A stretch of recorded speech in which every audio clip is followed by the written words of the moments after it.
Halo semuanya, kembali lagi dengan channel Video Bekesah. Baiklah teman-teman, pada kesempatan kali ini ada info menarik dari Ketua BKN yang baru ya teman-teman ya, bahwa untuk honorer tahun 2023 itu bisa batal dihapuskan.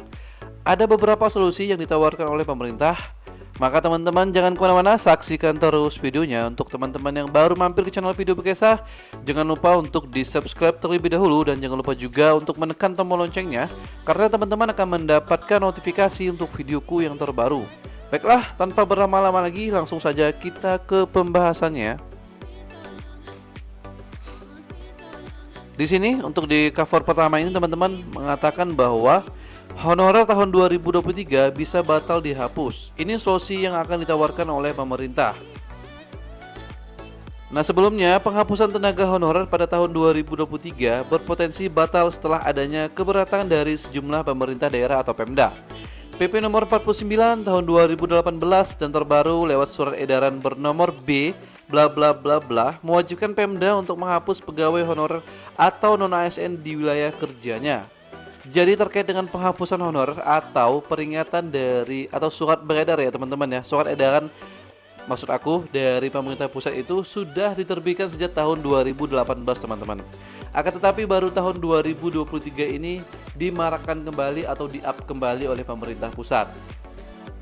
Selanjutnya, Abdullah Azwar Anas menuturkan pihaknya banyak menerima keluhan dari berbagai pihak. Untuk mengatasi hal ini, pemerintah sebenarnya telah memiliki jalan keluar untuk memfasilitasi Pemda yang keberatan dengan aturan ini. Azwar menuturkan bahwa Pemda masih memperbolehkan mengangkat honorer, tapi hanya sepanjang masa jabatan kepala daerah. Jadi maksudnya mungkin seperti ini ya teman-teman ya. Sebetulnya dari Bapak Abdullah Azwar ini sebagai kepala BKN yang baru itu sudah mengetahui kalau setiap tahunnya meskipun surat edaran itu sudah dilakukan sejak tahun 2018, akan tetapi Pemda itu tetap akan merekrut yang namanya honorer teman-teman. Baik itu atas kepentingan politik atau memang kepentingan dari instansi tersebut seperti itu.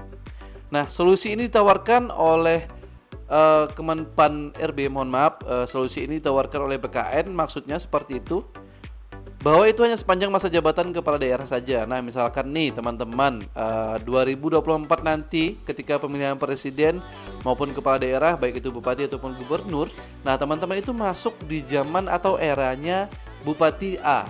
Nah, jabatan teman-teman itu teman-teman honor hanya sejak berakhirnya jabatan si A tersebut. Misalkan 5 tahun teman-teman diterimanya di tahun 2024, otomatis 5 tahun ke depan itu kontrak teman-teman habis seperti itu. Nah, ini solusi kira-kira begitu. Kalau nggak ada solusi, marah semua bupati, tegas Azwar Anas dalam rapat kerja dengan Komite 1 DPD RI maksudnya Senin tanggal 12 bulan 9. Dia melihat solusi ini lebih baik dibandingkan harus membuat aturan ketat tetapi banyak Pemda yang melanggar. Pasalnya, berdasarkan pengalamannya sebagai bupati, Pemda masih melakukan akal-akalan dalam menambah jumlah tenaga honorernya meskipun sudah sering kali dilanggar atau dilarang seperti itu. Maksudnya ya teman-teman ya. Jadi memang kepala BKN yang baru ini karena memang mantan bupati juga ya teman-teman ya, mantan bupati juga. Jadi mungkin beliau sudah sangat paham sekali kenapa itu honorer setiap tahunnya masih direkrut seperti itu. Meskipun soal larangan itu sudah beredar tahun 2018. Siapapun bupatinya, siapapun sekdanya itu tidak akan bisa untuk menolak ya teman-teman ya. Karena yang pertama itu adalah kepentingan politik itu sangat susah untuk dihindari. Terus yang kedua itu memang dari instansi itu biasanya ya. Ini agak jarang terjadi. Misal nih ada dari instansi tersebut, instansi A itu honornya keluar, biasa ikut suami atau hamil, biasanya cewek-cewek, atau misalkan pindah kerja atau mendapatkan pekerjaan yang lebih baik, atau lolos PNS atau lolos P3K seperti itu. Nah, itu baru dari instansi mengganti. Ini sifatnya mengganti ya teman-teman ya. Secara otomatis tidak menambah beban anggaran. Dan kebetulan juga teman-teman, kalau misalkan tidak ada honorer di instansi ya, instansi A atau B, ini akan susah sekali teman-teman, karena jumlah pegawai itu juga tidak mumpuni, maksudnya tidak maksimal seperti itu di salah satu instansi atau di salah satu daerah. Jadi untuk daerah itu biasanya tetap memerlukan yang namanya honorer untuk keberlangsungan berjalannya suatu birokrasi seperti itu. Nah teman-teman, mungkin segitu dulu untuk info kali ini. Semoga info ini membantu. Jangan lupa untuk di-share ke teman-teman yang lain. Dan mohon maaf kalau misalkan ada kata-kata yang salah, silahkan untuk mengisi kolom komentar atau misalkan ke DM langsung di @almuzafir. Baiklah, dadah.